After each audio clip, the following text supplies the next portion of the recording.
A wacky worm. What's the best way to fish it?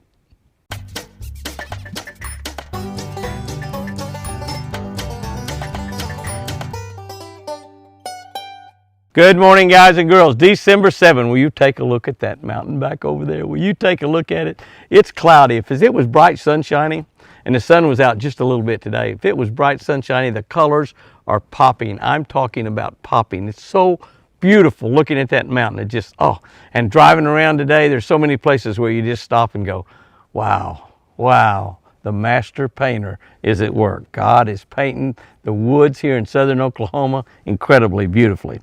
Reading from a Catch a Better Life book on the Catch a Better Life channel on YouTube. If you're not subscribed to the channel, please subscribe to that channel right now. It's got a scripture for every single day, a fishing tip for every single day, and a devotion built around fishing. And we post these at 5 o'clock Central Time on the Catch a Better Life YouTube channel. Absolutely free. Luke 9:3 is what we're reading today. Take nothing for the journey, neither staff, nor bag, nor bread, nor money. Don't take anything. Don't take anything on the journey. As we reach the end of another year, let's look at two baits, both extremely easy to fish, that will produce almost any time of the year. Two baits that you can catch fish on almost anywhere you go, almost any time of the year. First, a wacky worm. That's right, a wacky worm. That's a sinking worm that's hooked in the middle, a sinking worm, just straight little sinking worm, hooked in the middle with a really small hook, generally on light line. Now, you can do that with heavy line also. Use heavy line, you can put it on a casting reel, and it casts really well. You can put a little split shot on there if you want. You can put a little nail in it, but just a sinking worm, and it just works really, really great. The other one is a small to medium-sized deep diving crankbaits, something like my American Original Deep Smoothie. We can catch bass anywhere we go with these two baits. You take a little small crankbait, like that Deep Smoothie, or you take a wacky worm, and you can fish them just about anywhere you want to fish, and you're going to catch fish. We need even less to catch a better life. We need even less than that to catch a better life. When we come into this world, think about this, guys and girls, we bring nothing. And here's what we all know. When we depart to either heaven or hell, we're going to take nothing with us. We're actually going to take a little bit more, because usually they dress you up in a suit and put a tie on or whatever. Sometimes somebody will put your favorite spinnerbait maybe in the casket with you, but you're really not going to take that to heaven or hell. But we take nothing. We take nothing with us. We come into this world with nothing, not even a diaper. We go out of this world with nothing. Jesus, in today's verse, was sending his chosen disciples, the guys that he handpicked himself to tell the world about him.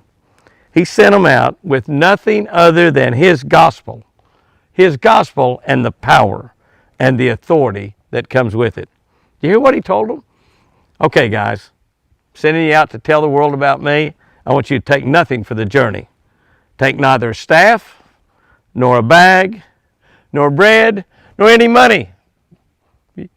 Basically, he's sending homeless guys out to tell the world about him. Don't even take anything with you. Just take the power of the gospel that I've taught you, and the power and the authority that comes with it.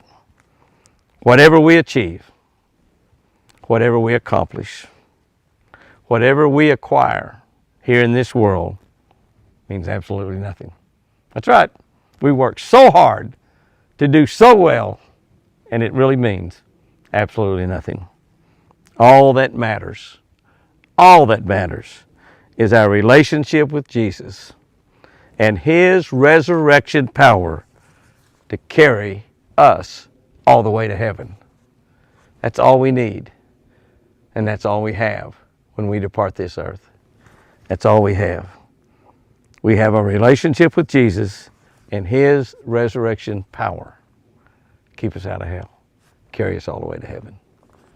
Oh, I love that. Oh, I love that. Here's our tip for today. Add as little action as possible to a wacky worm in clear water. Add as little action as possible. One of the best guys I know in fishing that bait is Gary Yamamoto himself.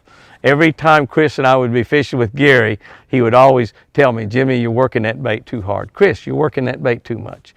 Gary would just throw that thing out there and let her sink. Wouldn't set the hook. So as little action as possible you put on that bait is the very best way to fish it. Guys and girls, go out there and have you a great one today. And remember, I sure do love you.